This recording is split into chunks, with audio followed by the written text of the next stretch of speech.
Sup guys? I think I have finally figured out how anti-air damage is calculated.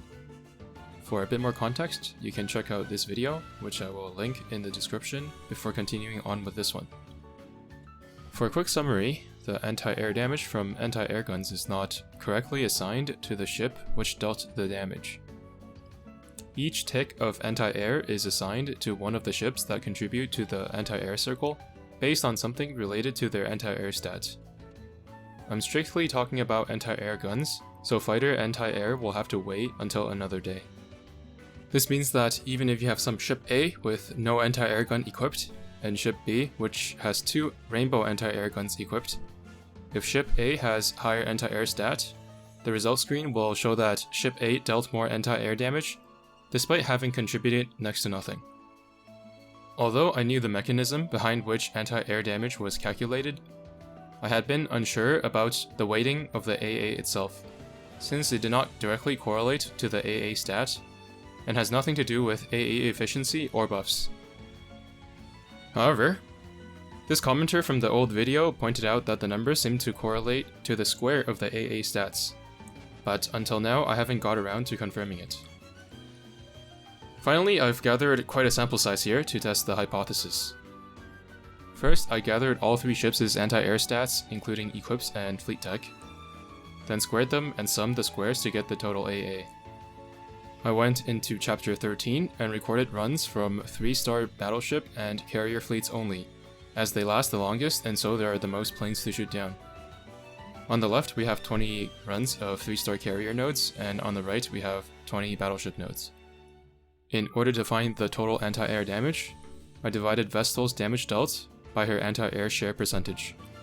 Then I multiplied the total AA damage by Akashi's AA share percentage to see how close the results are. As you can see from the 20 carrier runs, the results are nearly identical. Let me just take away some of the later runs to show you how the average got closer and closer to the expected as more trials were added.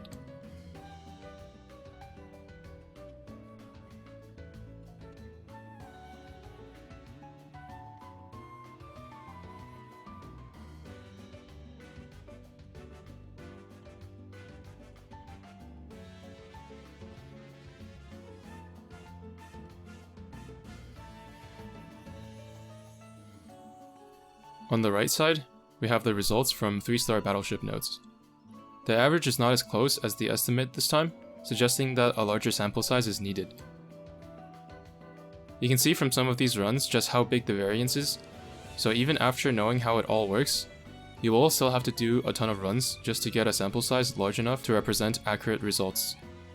I also have some more runs down here. These tables are divided by different Vanguard AA share.